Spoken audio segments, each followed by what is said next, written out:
안녕하세요. 동행쌤입니다. 먼저 구독과 좋아요 부탁드립니다. 고맙습니다. 그동안 개인적으로 바빠서 콘텐츠를 올리지 못했는데요. 오늘은 외도와 시간에 대해 다뤄봅니다. 사회적으로 성공한 분의 강의를 듣게 되었습니다. 그분은 말씀하기를 돈을 낭비하는 것은 용서하여도 시간을 낭비하는 것은 용서하지 않는다고 주장했죠.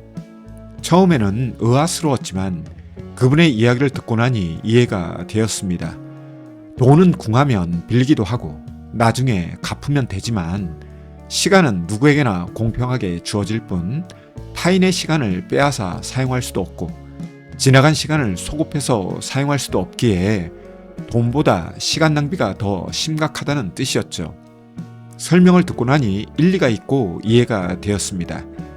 저는 이것을 차용해서 외도와 직면한 부부에게 시간을 낭비하지 말라는 말씀을 드리고 싶습니다. 외도 직면 후 부부는 시간을 본의 아니게 낭비합니다. 외도와 관련된 시시비비를 가리고 외도 내용에 몰입하는 데 시간을 과하게 사용하죠. 되돌릴 수 없는 시간을 본의 아니게 사용하는 것이죠.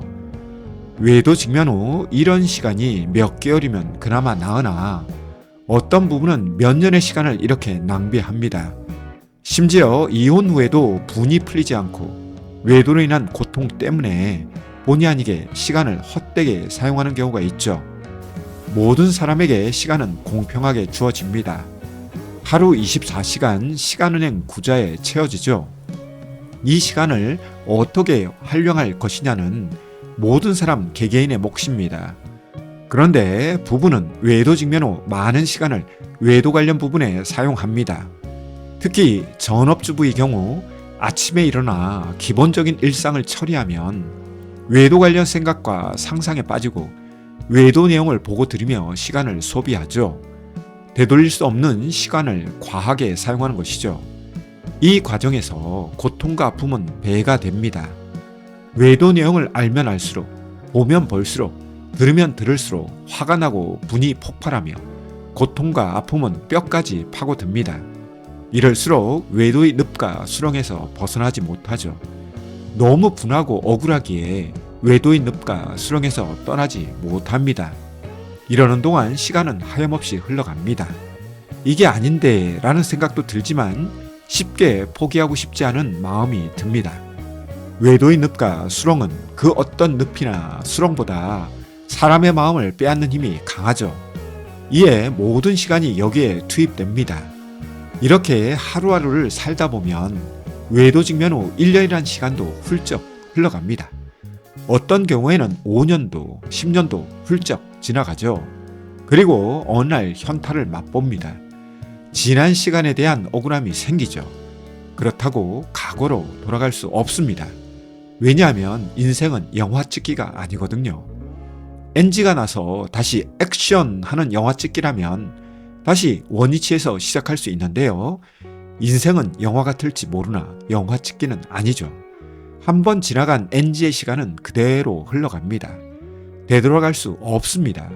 따라서 외도 직면 후 중요한 것은 시간을 아끼는 것입니다. 시간을 아끼려면 필요한 것이 치료죠. 치료가 되지 않으면 마음의 분을 이길 수 없습니다. 치료가 되지 않으면 마음의 억울함을 통제하지 못하죠. 이 외에도 우울함, 무기력함, 불안함 등을 이기지 못합니다. 따라서 분함, 억울함, 우울함, 무기력함, 불안함 등이 요동치면 머리로는 이게 아니라고 생각하더라도 생각은 이미 외도의 늪과 수렁으로 들어가고 일상을 살아가는 시간보다 외도에 몰입하는 시간이 늘어납니다. 나중에 생각해보면 후회스러울 시간이 늘어나는 것이죠. 따라서 외도 직면 후 가장 중요한 것은 시간을 아끼는 것이고 이를 위해 필요한 것은 치료입니다. 치료는 빠르면 빠를수록 좋죠. 왜냐하면 무의미한 시간을 절약할 수 있어서 좋고 부적절한 행위를 줄일 수 있어서 좋죠. 치료에는 부부가 함께하는 것이 좋으나 배우자가 치료에 적극적이지 않다면 혼자라도 치료에 임하는 것이 지혜로운 일이죠. 어떤 분은 여기에 대해 말합니다. 나만 열심히 하면 뭐합니까? 배우자는 탱자탱자 하는데요. 일리가 있는 말씀이긴 하지만 지혜로운 말씀은 아니라고 생각합니다. 왜냐하면 치료는 타인을 위해 받는 것이 아니라 자신을 위해 받는 것이기 때문이죠. 심지어 부부가 함께 치료에 임한다고 하더라도 치료는 각자 받는 것이 우선이고 그 다음 부부에게 치료의 효과가 가죠. 이런 생리를 이해하거나 수용하지 않으시면 배우자를 위한 치료, 배우자만 변화시키려는 치료에 임하게 되고 치료의 효과를 경험하기 힘듭니다. 실제 이런 경우가 많습니다.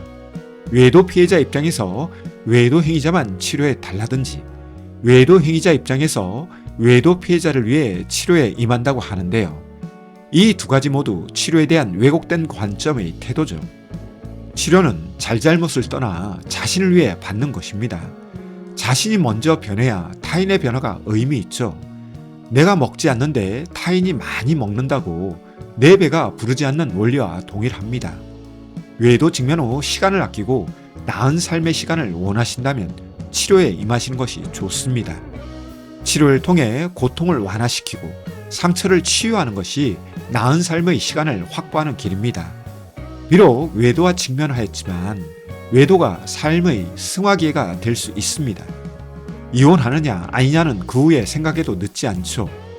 다시금 강조합니다만 외도 직면 후 시간을 아끼세요. 시간을 무의미하게 흘러가게 하지 마세요. 외도 직면 후 분함과 억울함이 생기지만 그렇다고 시간을 소비하면 나중에 흘러간 시간 때문에 더 분하고 억울하게 됩니다. 이렇게 시간을 무의미하게 보내지 않기 위해서 치료에 꼭 임하세요. 배우자의 비협조에 흔들리지 마세요. 비록 부부로 살아가지만 나의 삶에 대한 책임은 배우자가 아닌 자신이어야 합니다. 이런 자세와 태도를 가져야 자존감이 회복됩니다. 이런 자세와 태도를 지녀야 자신감이 생기죠. 외도는 고통과 아픔을 몰고 오지만 외도는 자신을 더욱 건강하게 만들 수도 있습니다. 이를 어떻게 활용하고 어떤 태도로 대하느냐에 따라 고통과 아픔이 성장과 성숙을 몰고 올 수도 있죠. 오늘 준비한 내용은 여기까지인데요. 도움이 되셨다면 구독과 좋아요 부탁합니다. 고맙습니다.